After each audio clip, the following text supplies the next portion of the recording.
ಅಮೆರಿಕದ ವೈಟ್ ಹೌಸ್ನಲ್ಲಿ ಸುದ್ದಿಗೋಷ್ಠಿಯನ್ನು ನಡೆಸಲಾಗ್ತಾ ಇದೆ. ಒಂದೇ ರಾತ್ರಿಯಲ್ಲಿ ಇರಾನ್ ಸರ್ವನಾಶ ಮಾಡಬಹುದು, ಆ ರಾತ್ರಿ ನಾಳೆ ಬರಬಹುದು ಅಂತ ಡೊನಾಲ್ಡ್ ಟ್ರಂಪ್ ಹೇಳಿದ್ದಾರೆ.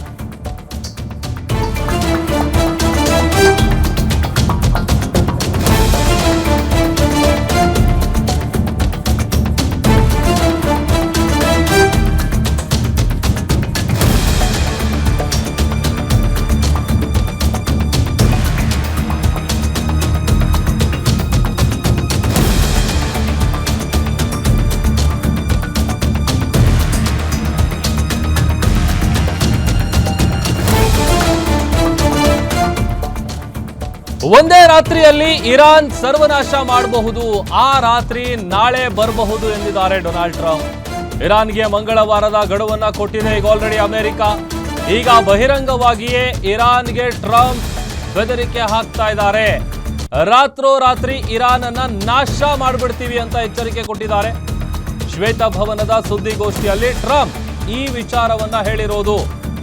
ಈಗ ಆಲ್ರೆಡಿ ಅಮೆರಿಕ ಹೇಳಿರೋದು ಒಂದೇ ವಿಚಾರ, ಒಂದು ಒಪ್ಪಂದಕ್ಕೆ ಬರಬೇಕು, ಹರ್ಮುಜ್ ಜಲಸಂಧಿಯನ್ನ ಓಪನ್ ಮಾಡಬೇಕು, ಇಲ್ಲ ಅಂತ ಅಂದ್ರೆ ನಾವು ಇರಾನ್ನಲ್ಲಿ ಅಕ್ಷರಶಃ ನರಕವನ್ನ ಸೃಷ್ಟಿ ಮಾಡ್ತೀವಿ ಅಂತ ಶ್ವೇತಭವನದ ಸುದ್ದಿಗೋಷ್ಠಿಯಲ್ಲಿ ಈ ವಿಚಾರವನ್ನ ಟ್ರಂಪ್ ಹೇಳಿದ್ದಾರೆ. ನಾವು ಕಂಪ್ಲೀಟ್ ಆಗಿ ಸರ್ವನಾಶ ಮಾಡಿಬಿಡ್ತೀವಿ, ಹುಷಾರ್ ಅಂತ ಎಗೇನ್ ಇರಾನ್ಗೆ ಟ್ರಂಪ್ ಬೆದರಿಕೆ ಹಾಕಿದ್ದಾರೆ.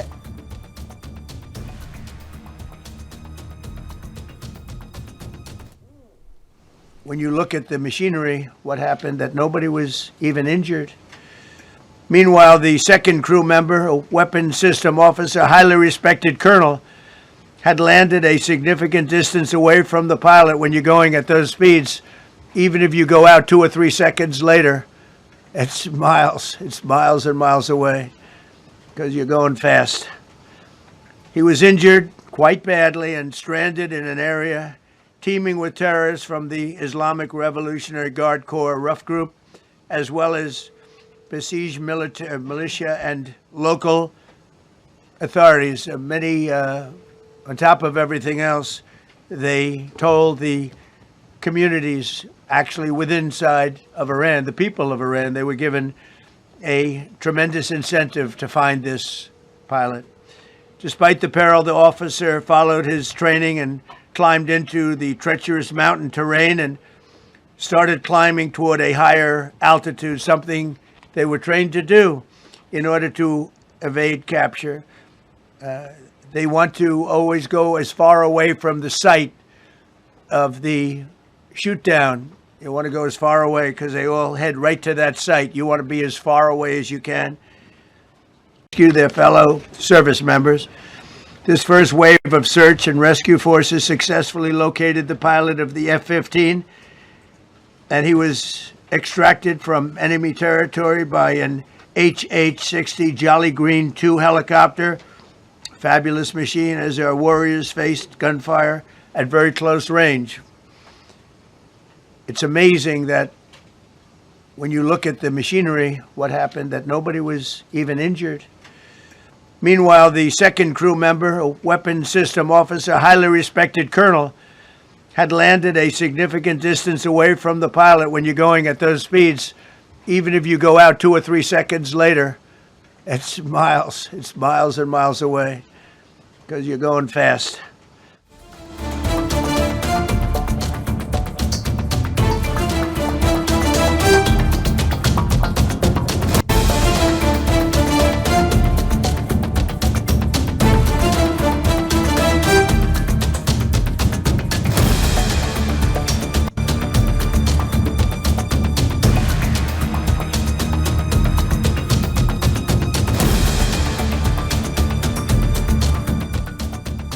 ನೋಡಿ, ಡೊನಾಲ್ಡ್ ಟ್ರಂಪ್ ಅವರ ಕೊನೆ ಎಚ್ಚರಿಕೆಗೂ ಕೂಡ ಇರಾನ್ ಬಗ್ತಾ ಇಲ್ಲ. ಇರಾನ್ನಿಂದ ಅಮೆರಿಕದ ಕದನ ವಿರಾಮ ಪ್ರಸ್ತಾಪವನ್ನ ತಿರಸ್ಕರಿಸಲಾಗಿದೆ. ಮಧ್ಯಸ್ಥಿಕೆ ವಹಿಸಿರೋ ಪಾಕ್ ಮೂಲಕ ಅಮೆರಿಕಕ್ಕೆ ಸಂದೇಶ ಹೋಗಿದೆ. ಇರಾನ್ ಮೇಲೆ ಮತ್ತೆ ದಾಳಿ ಮಾಡಲ್ಲ ಎಂಬ ದೃಢ ಭರವಸೆ ಸಿಗಬೇಕು. ನಾವು ತಾತ್ಕಾಲಿಕ ಕದನ ವಿರಾಮವನ್ನ ಬಯಸ್ತಾ ಇಲ್ಲ. ನಮಗಿನ್ ಫ್ಯೂಚರ್ ಯಾವುದೇ ಕಾರಣಕ್ಕೂ ಮತ್ತೆ ದಾಳಿ ಆಗಬಾರದು, ಆ ಥರದೊಂದು ಭರವಸೆ ಬೇಕು. ಅಲ್ಲಿವರೆಗೂ ನಾವು ಯಾವುದೇ ಕಾರಣಕ್ಕೂ ಈ ಥರದ ಈ ಟೆಂಪ್ರವರಿ ಕದನ ವಿರಾಮವನ್ನು ನಾವು ಒಪ್ಪೋದು ಇಲ್ಲ, ಅದನ್ನು ನಾವು ಬಯಸ್ತಾನೂ ಇಲ್ಲ. ದಾಳಿ ಮಾಡಲ್ಲ ಎಂಬ ಭರವಸೆ ಸಿಕ್ಕಿದ್ರೆ ಮಾತ್ರ ಈ ಯುದ್ಧ ಏನ್ ನಡೀತಾ ಇದೆ ಅದು ಅಂತ್ಯ ಆಗತ್ತೆ. ಇಲ್ಲ ಅಂತ ಅಂದ್ರೆ ನಾವು ಯಾವುದೇ ಕಾರಣಕ್ಕೂ ಇಟ್ಟಿರುವಂತ ಹೆಜ್ಜೆಯನ್ನ ಹಿಂದೆ ತೆಗೆದುಕೊಳ್ಳುವಂತ ಪ್ರಶ್ನೆನೇ ಇಲ್ಲ ಅಂತ ಇರಾನ್ ಹೇಳ್ತಾ ಇದೆ. ಇರಾನ್ಗೆ ಈಗ ಆಲ್ರೆಡಿ ವಾರ್ನಿಂಗ್ ಮೇಲೆ ವಾರ್ನಿಂಗು ಡೊನಾಲ್ಡ್ ಟ್ರಂಪ್ ಅವರು ಕೊಡ್ತಾ ಇರೋದು. ಅದೆಲ್ಲದರ ನಡುವೆ ಈಗ ಪಾಕಿಸ್ತಾನದ ಜೊತೆಗೆ ಸೇರ್ಕೊಂಡು ಏನು ಪಾಕಿಸ್ತಾನ ಮಧ್ಯಸ್ಥಿಕೆ ವಹಿಸ್ತಾ ಇದೆಯಲ್ಲ, ಬಟ್ ಈ ಥರದ್ದೆಲ್ಲ ಬೇಡ. ನಮಗೇನಿದ್ರು ಇನ್ ಫ್ಯೂಚರ್ ಯಾವುದೇ ಕಾರಣಕ್ಕೂ ನಮ್ಮ ಮೇಲೆ ಅಟ್ಯಾಕ್ ಆಗಬಾರ್ದು. ಆ ಥರದೊಂದು ದೃಢ ಭರವಸೆ ನಮಗೆ ಸಿಗಬೇಕು. ಆ ಥರದ ಭರವಸೆ ಸಿಕ್ಕರೆ ಮಾತ್ರ ನಾವು ಯುದ್ಧವನ್ನು ನಿಲ್ಲಿಸೋದಕ್ಕೆ ರೆಡಿ ಇದ್ದೀವಿ. ಇಲ್ಲ ಅಂತಂದರೆ ನಾವು ಯಾವುದೇ ಕಾರಣಕ್ಕೂ ಹಿಂದೆ ಸರಿಯಲ್ಲ. ಇದು ಇರಾನ್ನ ಸ್ಟ್ಯಾಂಡ್. ಇರಾನ್ ಕೂಡ ಮೊದಲಿಂದಲೂ ಯುದ್ಧ ಆರಂಭ ಆದಮೇಲೆ ಯಾವಾಗ ಇಸ್ರೇಲ್ ಅಮೆರಿಕ ಜಂಟಿಯಾಗಿ ಇರಾನ್ ವಿರುದ್ಧ ಮುಗಿಬಿತ್ತು ಅವಾಗ್ಲಿಂದನೂ ಕೂಡ ಇರಾನ್ದು ಇದೊಂದೇ ಸ್ಟ್ಯಾಂಡ್ ಇರೋದು. ಅವ್ರು ಕ್ಲಿಯರ್ ಕಟ್ ಆಗಿ ಈಗೇನು ಯುದ್ಧದಿಂದಾಗಿ ಏನೆಲ್ಲ ನಷ್ಟ ಆಗಿದೆ ಅದನ್ನು ನಷ್ಟ ಏನಿದೆ ಅದನ್ನು ಅಮೆರಿಕ ಭರಿಸಬೇಕು. ಅದರ ಜೊತೆಗೆ ಇನ್ನು ಮುಂದೆ ಯಾವುದೇ ಕಾರಣಕ್ಕೂ ಭವಿಷ್ಯದಲ್ಲಿ ನಮ್ಮ ದೇಶದ ಮೇಲೆ ದಾಳಿ ಆಗಬಾರ್ದು, ಇರಾನ್ ಮೇಲೆ ದಾಳಿ ಆಗಬಾರ್ದು. ಆ ಥರದ ನಂಬಿಕೆ ಬರಬೇಕು ನಮಗೆ. ಆ ಥರದ ಭರವಸೆ ಸಿಕ್ಕರೆ ಮಾತ್ರನೇ ನಾವು ಒಪ್ಕೊಳ್ತೀವಿ. ಇಲ್ಲ ಅಂತಂದರೆ ಇದು ತಾತ್ಕಾಲಿಕ ಕದನ ವಿರಾಮಗಳಿಗೆಲ್ಲ ನಾವು ಅದು ನಮಗೆ ಬೇಕಾಗೂ ಇಲ್ಲ, ನಾವು ಅದನ್ನು ಬಯಸ್ತಾನೂ ಇಲ್ಲ. ದಾಳಿ ಮಾಡಲ್ಲ ಅಂತ ಹೇಳಿ ಒಪ್ಕೊಳ್ಳಿ, ಅದಕ್ಕೇನು ಬೇಕೋ ಒಪ್ಪಂದ ಇದೆ ಅದೆಲ್ಲ ಮಾಡ್ಕೊಳ್ಬೇಕು. ಅದಾದಮೇಲೆ ಬೇಕಾದರೆ ನಾವು ಈ ಯುದ್ಧವನ್ನು ಇಲ್ಲಿ ನಿಲ್ಲಿಸೋದಕ್ಕೆ ರೆಡಿ ಇದ್ದೀವಿ. ಇಲ್ಲ ಆಗಲ್ಲ ಅಂತ ಅಂದರೆ ನೀವು ಎಷ್ಟೇ ಬೆದರಿಕೆಗಳು ಹಾಕಿದ್ರೂ ಕೂಡ ಯಾವುದೇ ಕಾರಣಕ್ಕೂ ನಾವು ಬಗ್ಗಲ್ಲ ಅಂತ ಇರಾನ್ ಹೇಳ್ತಾ ಇರೋದು. ಇರಾನ್ ಮತ್ತು ಅಮೆರಿಕದ ನಡುವೆ ಕದನ ವಿರಾಮಕ್ಕೆ ಪಾಕಿಸ್ತಾನ ಏನು ಪ್ರಯತ್ನ ಮಾಡ್ತಾ ಇದೆ, ಆದರೆ ಈ ಸಂಧಾನ ಫಲಪ್ರದ ಆಗ್ತಾ ಇಲ್ಲ. ಇರಾನ್ ಅಮೆರಿಕದ ಕದನ ವಿರಾಮ ಪ್ರಸ್ತಾವನೆಯನ್ನು ತಿರಸ್ಕರಿಸಿದೆ. ಪ್ರಮುಖ ಷರತ್ತುಗಳನ್ನು ಕೂಡ ಇರಾನ್ ಹಾಕಿದೆ. ಈಗ ಒಂದು ಡೊನಾಲ್ಡ್ ಟ್ರಂಪ್ ಅವರು ಹಿಂಗೆ 48 ಗಂಟೆಗಳ ಕಾಲ ಕೊನೆ ಡೆಡ್ಲೈನ್ ಅಂದರೆ ಒಂದು ಲಾಸ್ಟ್ ವಾರ್ನಿಂಗ್ ಅಂತ ಅಂದ್ಕೊಳ್ಳಿ. ಲಾಸ್ಟ್ ವಾರ್ನಿಂಗು ಇಲ್ಲ ಅಂತ ಅಂದರೆ ನಾವು ಏನು ಬೇಕಾದರೂ ಮಾಡೋಕ್ಕೆ ರೆಡಿ ಇದ್ದೀವಿ, ಸರ್ವನಾಶ ಮಾಡಿಬಿಡ್ತೀವಿ, ಶಿಲಾಯುಗಕ್ಕೆ ಕರ್ಕೊಂಡು ಹೋಗ್ಬಿಡ್ತೀವಿ, ಈ ಥರದ್ದೆಲ್ಲ ಬೆದರಿಕೆಗಳನ್ನು ಟ್ರಂಪ್ ಹಾಕ್ತಾ ಇದ್ದಾರಲ್ಲ. ಇತ್ತ ಇರಾನ್ ಕೂಡ ಕ್ಲಿಯರ್ ಆಗಿ ಹೇಳ್ತಾ ಇದೆ, ನಮಗೆ ಈ ಥರದ್ದೆಲ್ಲ ಅಲ್ಲ. ಈಗ ಮಧ್ಯಸ್ಥಿಕೆ ಪಾಕಿಸ್ತಾನ ವಹಿಸ್ತಾ ಇದೆ ನಿಜ, ಬಟ್ ಆದರೆ ನಮಗೆ ಆ ಥರದ್ದು ಭರವಸೆ ಬರಬೇಕು. ಇನ್ನು ಮುಂದೆ ಯಾವುದೇ ಕಾರಣಕ್ಕೂ ನಮ್ಮ ಮೇಲೆ ದಾಳಿ ಆಗಬಾರ್ದು. ಆ ಥರದ ಒಂದು ಕಾನ್ಫಿಡೆನ್ಸು ಅಥವಾ ಆ ಥರದೊಂದು ಭರವಸೆ ನಮಗೆ ಸಿಕ್ಕರೆ ಮಾತ್ರನೇ ನಾವು ಯುದ್ಧ ಕೈ ಬಿಡೋದಕ್ಕೆ ರೆಡಿ ಇದ್ದೀವಿ. ಇಲ್ಲ ಅಂತ ಅಂದರೆ ಯಾವುದೇ ಕಾರಣಕ್ಕೂ ನಾವು ಈ ಯುದ್ಧದಿಂದ ಹಿಂದೆ ಸರಿಯುವಂಥ ಪ್ರಶ್ನೆನೇ ಇಲ್ಲ.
ಇನ್ನು ಸುದ್ದಿಗೋಷ್ಠಿಯಲ್ಲಿ ಸಾಕಷ್ಟು ವಿಚಾರಗಳನ್ನ ಟ್ರಂಪ್ ಅವರು ಮಾತನಾಡಿದ್ದಾರೆ. ನಮ್ಮ ಸೇನಾ ಕಾರ್ಯಾಚರಣೆ ಬಹಳ ಅದ್ಭುತವಾಗಿ ಕೆಲಸ ಮಾಡ್ತಾ ಇದೆ.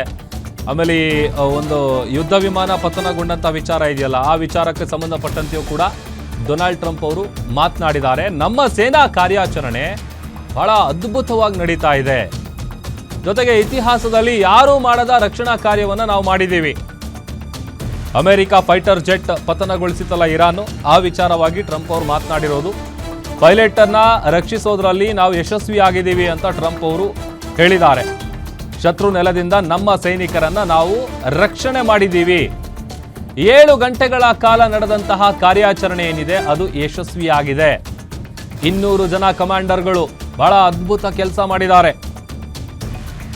155 ಯುದ್ಧ ವಿಮಾನಗಳನ್ನ ಕಾರ್ಯಾಚರಣೆಗೆ ಅಂತ ಬಳಸಲಾಗಿದೆ.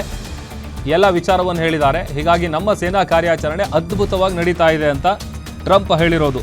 ಇರಾನ್ನ ನೆಲದಲ್ಲಿ ಅಮೆರಿಕದ F-15 ಯುದ್ಧ ವಿಮಾನ ಪತನಗೊಂಡಿತಲ್ಲ, ಆ ವಿಚಾರವಾಗಿಯೂ ಕೂಡ ಡೊನಾಲ್ಡ್ ಟ್ರಂಪ್ ಮಾತನಾಡಿದ್ದಾರೆ. ನಾಪತ್ತೆಯಾಗಿದ್ದಂಥ ಪೈಲಟ್ ಅನ್ನ ರಕ್ಷಣೆ ಮಾಡೋದೇ ಒಂದು ದೊಡ್ಡ ಸವಾಲಾಗಿತ್ತು ಅಮೆರಿಕಕ್ಕೆ. ಅಮೆರಿಕ ಸೇನೆ ಶತ್ರು ಪ್ರದೇಶದೊಳಗೆ ನುಗ್ಗಿ ಭಾರೀ ಗುಂಡಿನ ಚಕಮಕಿಯ ನಡುವೆಯೂ ಪೈಲಟ್ ಅನ್ನ ರಕ್ಷಿಸುವ ಅತ್ಯಂತ ಧೈರ್ಯಶಾಲಿ ಕಾರ್ಯಾಚರಣೆಯನ್ನು ನಡೆಸಿದೆ. ಅಮೆರಿಕ ಅಧ್ಯಕ್ಷ ಡೊನಾಲ್ಡ್ ಟ್ರಂಪ್ ಈ ರಕ್ಷಣಾ ಕಾರ್ಯಾಚರಣೆಯ ಯಶಸ್ಸನ್ನು ಘೋಷಣೆ ಮಾಡಿದ್ದಾರೆ. ಆತನನ್ನು ಹೇಗೆ ರೆಸ್ಕ್ಯೂ ಮಾಡಲಾಯಿತು, ಅಂದರೆ ಆತನನ್ನು ಹೇಗೆ ರಕ್ಷಿಸಲಾಯಿತು ಅನ್ನುವಂಥ ವಿಚಾರಕ್ಕೆ ಸಂಬಂಧಪಟ್ಟಂತೆ. ಯಾಕಂತಂದರೆ ಅದೇನು ಸಾಮಾನ್ಯದ ವಿಷಯ ಅಲ್ಲ. ಹಾಗಾಗಿ ನಮ್ಮ ಸೇನಾ ಕಾರ್ಯಾಚರಣೆ ಭಾಳ ಅದ್ಭುತವಾಗಿ ನಡೀತಾ ಇದೆ. ಅದರ ಜೊತೆಗೆ ಸಾಕಷ್ಟು ವಿಚಾರಗಳು, ಈಗ ಆಲ್ರೆಡಿ 38 ದಿನ ಆಗಿದೆ ಯುದ್ಧ ಆರಂಭ ಆಗಿ.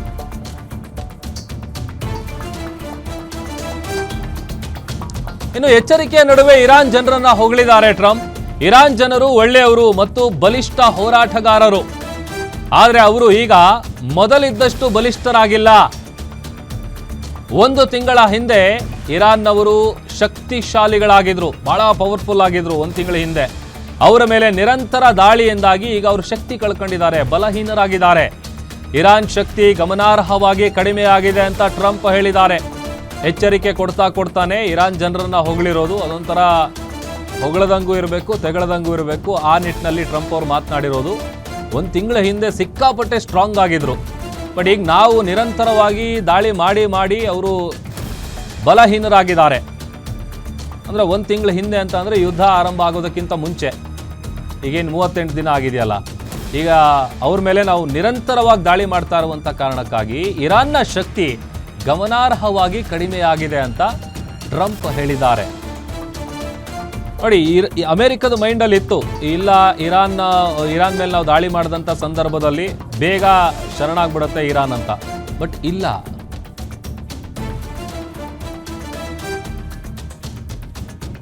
We've broken every record in our military.